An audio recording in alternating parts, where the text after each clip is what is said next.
ស្វាគមន៍មកកាន់ Flash News អន្តរជាតិ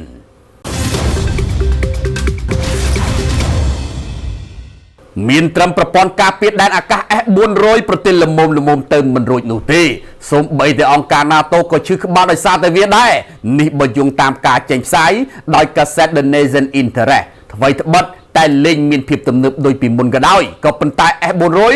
នៅតែជាប្រព័ន្ធការពារដែនអាកាសដ៏មានប្រសិទ្ធភាពហើយមិនស្គាល់ពាក្យថាខ្វះខាតនោះឡើយនៅក្នុងសង្គ្រាមដែលកំពុងតែបន្តរវាងរុស្ស៊ីនិងអ៊ុយក្រែនហើយបើប្រទេសតូចមានឱកាសប្រើប្រាស់វានោះប្រទេសដែលមានកម្លាំងយោធាល្មមពិបាកនឹងទប់ទល់ជាមួយនឹងវាណាស់ដោយសារតែវាត្រូវបានផលិតឡើងដោយមានមុខងារជំនាញនៅក្នុងការទាញទម្លាក់យន្តហោះចម្បាំងយន្តហោះទម្លាក់គ្រាប់បែកនៅលើទីខ្ពស់កំទេចមីស៊ីលនាំផ្លូវនិងមីស៊ីលប៉ាឡេស្ទិកជាដើម S400 គឺជាប្រព័ន្ធមីស៊ីលបាញ់ពីដីទៅអាកាសរយៈចម្ងាយឆ្ងាយឈានទៅមុខគេរបស់រុស្ស៊ីរចនាឡើងដើម្បីប្រឆាំងយន្តហោះចម្បាំងនិងមីស៊ីលផ្សេងទៀតរបស់សត្រូវនោះ S400 គឺជាឆ្អឹងខ្នងដ៏រឹងមាំសំខាន់បំផុតសម្រាប់កងទ័ពអាកាសរុស្ស៊ីនិងនៅតែជាអាវុធដែលធ្វើឲ្យ NATO ឈឺក្បាលរហូតមកដល់សប្តាហ៍ថ្ងៃនេះហេតុអ្វីបានជារុស្ស៊ីបង្កើតប្រព័ន្ធ S400 បង្កើតឡើងដោយក្រុម Amas Anti និងជាអ្នកស្នងតំណែង S300 ដែលមានវ័យចំណាស់នោះ S400 បានចូលបម្រើរុស្ស៊ីនៅក្នុងឆ្នាំ2007វាត្រូវបានបង្កើតឡើងដើម្បីធ្វើទំនើបកម្មគោលលទ្ធិការពារដែនអាកាសឲ្យបានច្រើនស្រទាប់សម្រាប់សហភាពសូវៀតហេតុអ្វី S400 នៅតែធ្វើឲ្យ NATO ញញើតនោះគឺដោយសារតែវាមានរ៉ាដា 91N6E Big Bird និងរ៉ាដា 92N6E Growstone រួមបញ្ចូលគ្នាព្រមទាំងមានជើងទម្រនិងបំពាក់លើរថយន្តដ៏រឹងមាំងាយស្រួលចល័តហើយវាអាចបាញ់មីស៊ីលបានច្រើនប្រភេទដូចជាមីស៊ីល 40N6 មានសមត្ថភាពហោះបានរហូតដល់400គីឡូម៉ែត្រនិងមីស៊ីលគ្រួសារ 48N6 ដែលអាចពង្រីកចម្ងាយហោះបានរហូតដល់250គីឡូម៉ែត្របន្ថែមទៀតជាដើមបែកធ្លាយតាមពិតយោធាអ៊ុយក្រែនបានលួចប្រើប្រាស់អ្នកបើកបរជើងចាស់របស់អាមេរិកនិងហូឡុងដើម្បីជួយបើកបរយន្តហោះចម្បាំង S16 ជំនួសឲ្យខ្លួននេះបើយោងតាមការទម្លាយចេញពីកាសែតវិភាគ Intelligence Online របស់បារាំងកាលពីថ្ងៃច័ន្ទក៏ប៉ុន្តែទើបតែមានបណ្ដាញសារព័ត៌មានផ្សេងៗយកមកចុះផ្សាយបន្តនៅថ្ងៃអង្គារនិងថ្ងៃពុធនេះទីក្រុងម៉ូស្គូបានព្រមានជាយូរណាស់មកហើយថាបណ្ដាប្រទេសលោកខាងលិចកាន់តែជិតផ្ទុះសង្គ្រាមដោយផ្ទាល់ជាមួយនឹងរុស្ស៊ីហើយនៅពេលនេះនៅក្នុងសេចក្តីរាយការណ៍ខាងលើដែលទីក្រុងគៀវបដិសេធមានការអះអាងថាបេសកកម្មសម្ងាត់របស់អ៊ុយក្រែនគឺពឹងផ្អែកជាសំខាន់ទៅលើពីឡុតជើងចាស់របស់សហរដ្ឋអាមេរិកនិងហូឡុងដែលមានបទពិសោធន៍ខ្ពស់ Intelligence Online បានលាតត្រដាងបន្តថាទីហ៊ានបរទេសទាំងនេះមិនត្រូវបានបញ្ជូនទៅជួរមុខទេក៏ប៉ុន្តែទុកឲ្យផ្ដោតសំខាន់ទៅលើការស្ទាក់ចាប់អាវុធរយៈចម្ងាយឆ្ងាយរបស់រុស្ស៊ីហើយពួកគេលែងជាផ្នែកនៃទីហ៊ាននៃប្រទេសដើមកំណើតរបស់ខ្លួនទៀតហើយពលគឺធ្វើការក្នុងនាមជាអ្នកចុបកុងត្រាស៊ីវិលតែប៉ុណ្ណោះសម្រាប់អ៊ុយក្រែនដោយសារតែអ៊ុយក្រែនខ្វះពីឡុតជំនាញទើបជាឧបសគ្គខ្លាំងនៅក្នុងការប្រើប្រាស់យន្តហោះចម្បាំង S16 ដែលបណ្ដាសម្ព័ន្ធមិត្តផ្ដល់ឲ្យអ៊ុយក្រែនហើយការហ្វឹកហាត់ទៀតសោតគឺជួបការលំបាកដោយសារតែទាហានអ៊ុយក្រែនមិនសូវស្ទាត់ជំនាញរឿងភាសាអង់គ្លេសដោយសារតែខ្វះអ្នកហ្វឹកហាត់ដែលមានបទពិសោធន៍និងជំនាញនិងបញ្ហាផ្សេងទៀតគ្រាន់តែយន្តហោះចម្បាំង S16 គ្រឿងដំបូងបានមកដល់អ៊ុយក្រែននៅក្នុងខែសីហាឆ្នាំ2024ភ្លាមទីក្រុងគៀវបានចាប់ផ្ដើមបាត់បង់អ្នកបើកបរយន្តហោះនៅក្នុងបេសកកម្មការពារដែនអាកាសដោយសារតែជួបអបតវហេតុចំនួន4លើករួចបាត់ទៅហើយហេតុដូច្នេះហើយទើបអ៊ុយក្រែនត្រូវការអ្នកមានជំនាញបើកយន្តហោះដែលមានបទពិសោធន៍មកជួយនៅក្នុងការបើកបរយន្តហោះចម្បាំង S16 នេះបើយោងតាមការបញ្ជាក់បន្ថែមរបស់ Intelligence Onlineរីឯរុស្ស៊ីបាននិយាយផងដែរថាប្រទេសលោកខាងលិចបានលួចគាំទ្រយ៉ាងខ្លាំងនៅក្នុងការជ្រើសរើសទាហានស៊ីឈ្នួលសម្រាប់អ៊ុយក្រែននៅក្នុងចំណោមអតីតយុទ្ធជនយោធាដោយនៅក្នុងនោះមានការប៉ាន់ប្រមាណថាយុទ្ធជនបរទេសប្រហែលជា 20,000 នាក់បានចូលរួមនៅក្នុងចំនួននៅជាមួយនឹងអ៊ុយក្រែនអាមេរិកនិងអ៊ីរ៉ង់បានឈានទៅដល់ការយោគយល់គ្នា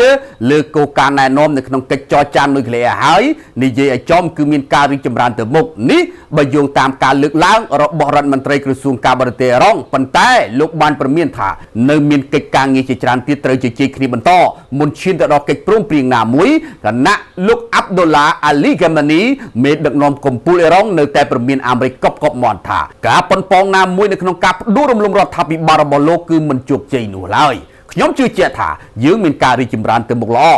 ផ្លូវឆ្ពោះទៅរកកិច្ចព្រមព្រៀងបានចាប់ផ្ដើមហើយប៉ុន្តែយើងប្រហែលជាមិនឈានទៅដល់កិច្ចព្រមព្រៀងឆាប់ៗនោះទេនេះគឺជាសម្រងសម្ដីដើមរបស់លោកអាបាសប្រធានដឹកនាំក្រុមប្រតិភូអេរ៉ុងទៅចរចាជាមួយអាមេរិកនៅក្នុងទីក្រុងហ្សឺណែវបន្ទាប់ពីបិទបញ្ចប់កិច្ចពិភាក្សាដោយប្រយោលដោយនៅក្នុងនោះលោកអាបាសបានបន្ថែមថាភាគីទាំងពីរនឹងធ្វើការដាច់ដោយឡែកពីគ្នាស្ដីអំពីសេចក្តីព្រៀងនានាមុននឹងបើកកិច្ចពិភាក្សាជុំថ្មីមួយទៀតរីឯភាគីអាមេរិកក៏និយាយដូចគ្នាដែរដោយបានប្រាសារព័ត៌មាន NBC News ថាការអភិវឌ្ឍទៅមុខក៏ប៉ុន្តែនៅមានរឿងលម្អិតជាច្រើនទៀតត្រូវពិភាក្សាជាមួយគ្នាលោក Steve Woodruff បេសកជនពិសេសរបស់លោក Donald Trump និងលោក Gerard ដែលជាកូនប្រសាររបស់លោក Trump ផ្ទាល់បានដឹកនាំគណៈប្រតិភូអាមេរិកនៅក្នុងកិច្ចចរចានេះដែលមានអូម៉ុងធ្វើជាមេអណ្ដើមក្រុមអ្នកចរចាអេរ៉ុងបានលើកឡើងថាពួកគេនឹងត្រឡប់មកវិញពីសប្តាហ៍ទៀតជាមួយនឹងសំណើលម្អិតដើម្បីដោះស្រាយចំណុចខ្វែងគំនិតគ្នាមួយចំនួននៅក្នុងជំហររបស់ភាគីទាំងពីរនេះគឺជាការបញ្ជាក់របស់រដ្ឋមន្ត្រីអាមេរិកការអត្ថាធិប្បាយដ៏វិជ្ជមានពីទីក្រុងតេហេរ៉ុងបានកើតឡើងគណៈអាមេរិកកំពុងតែបង្កើនកងកម្លាំងយោធាយ៉ាងច្រើននៅតំបន់មជ្ឈិមបូព៌ានិងគណៈដែលលោក Donald Trump លើកឡើងថាការផ្លាស់ប្ដូររបបនៅក្នុងទីក្រុងតេហេរ៉ុងអាចជារឿងល្អបំផុតដែលអាចកើតឡើងប៉ុន្តែមេដឹកនាំកម្ពុជាអេរ៉ុងលោកអាយ៉ាតូឡាអាលីហ្គាមេនីបាននិយាយកាលពីថ្ងៃអង្គារថាការប៉ុនប៉ងណាមួយរបស់សហរដ្ឋអាមេរិកដើម្បីទម្លាក់រដ្ឋាភិបាលរបស់លោកគឺនឹងបរាជ័យសូមបញ្ជាក់ថាទីក្រុងតេហេរ៉ុងបានគម្រាមបិទច្រកសមុទ្រ Hormuz តែម្ដងប្រសិនបើខ្លួនពិតជារងការវិប្រហារពីអាមេរិកមែននោះហើយវានឹងអាចធ្វើឲ្យតម្លៃប្រេងពិភពលោកឡើងថ្លៃបើរឿងនោះកើតឡើងមែននោះក្រុមអ្នកចរចាមកពីអ៊ុយក្រែននិងរុស្ស៊ីបានបញ្ចប់ការចរចាសន្តិភាពថ្ងៃដំបូងនៃការចរចារយៈពេល2ថ្ងៃនៅក្នុងទីក្រុងហ្សឺណែវហើយកាលពីថ្ងៃអង្គារដោយលោកប្រធានាធិបតី Donald Trump បានជំរុញឲ្យទីក្រុងគៀវធ្វើសកម្មភាពឲ្យបានលឿនដើម្បីឈានទៅដល់កិច្ចព្រមព្រៀងបញ្ចប់ជម្លោះរយៈពេល4ឆ្នាំកន្លងមកនេះប៉ុន្តែនៅមុនការចរចាចាប់ផ្ដើមនៅក្នុងប្រទេសស្វីសរុស្ស៊ីបានធ្វើការវាយប្រហារតាមផ្លូវអាកាសពេញមួយយប់ទូទាំងតំបន់នៅក្នុងនោះធ្វើឲ្យរង្គើអ៊ុយក្រែនសាជាថ្មីដោយបានបំផ្លាញបណ្ដាញធម្មពលយ៉ាងធ្ងន់ធ្ងរនៅក្នុងទីក្រុងកំពង់ផែអូឌីសានៃភាគខាងត្បូងប្រធានាធិបតីអ៊ុយក្រែនលោក Zelensky បានលើកឡើងថាការវាយប្រហារនេះបានធ្វើឲ្យមនុស្សរាប់ម៉ឺននាក់ដាច់ទឹកនិងដាច់ចរន្តអគ្គិសនីបើទោះបីជាយ៉ាងណាក៏ដោយលោកបាននិយាយថាអ៊ុយក្រែនត្រៀមខ្លួនរួចជាស្រេចដើម្បីឈ្មោះទៅរកកិច្ចព្រមព្រៀងស័ក្តិសមមួយដើម្បីបញ្ចប់សង្គ្រាមដោយលើកឡើងបន្ថែមថាលោកកំពុងតែរងចាំរបាយការណ៍ពីក្រុមចរចានៅទីក្រុងហ្សឺណែវហើយលោកក៏បានដាក់សំណួរសម្រាប់រុស្ស៊ីយ៉ាងដូចនេះផងដែរថាតើពួកគេចង់បានអ្វីលោក Rostam អ្នកចរចានាំមុខគេរបស់អ៊ុយក្រែនបាននិយាយនៅក្នុងសេចក្តីថ្លែងការណ៍មួយថាកិច្ចពិភាក្សាថ្ងៃម្សិលមិញនេះបានផ្ដោតទៅលើបញ្ហាជាក់ស្ដែងនិងយន្តការនៃការសម្រេចចិត្តដែលអាចធ្វើទៅបានប៉ុន្តែលោកមិនបានផ្ដល់ព័ត៌មានលម្អិតណាមួយនោះឡើយនោះទេកិច្ចប្រជុំនៅក្នុងទីក្រុងហ្សឺណែវនេះបានធ្វើឡើងបន្ទាប់ពីកិច្ចចរចា2ជុំដោយមានសហរដ្ឋអាមេរិកជាអ្នកសម្របសម្រួលនៅក្នុងទីក្រុងអាប៊ូដាប៊ីប៉ុន្តែបានបញ្ចប់ដោយគ្មានលទ្ធផលអ្វីជាដុំកំភួនទេអាជ្ញាធរដែនសមុទ្រនឹងកំពង់ផែសង្ហបុរី MPA បានដឹងនៅក្នុងថ្ងៃពុធនេះថាមានសមាជិកនិវត្តន៍2នាក់បានបាត់បង់ជីវិតបន្ទាប់ពីមានអគ្គិភ័យឆាបឆេះនៅក្នុងបន្ទប់ម៉ាស៊ីននៃនាវាដឹកទំនិញដែលបានចុះបញ្ជីនៅសង្ហបុរីអគ្គិភ័យបានឆាបឆេះនៅលើនាវាម៉ាន់ឌីនៅម៉ោងប្រហែលជា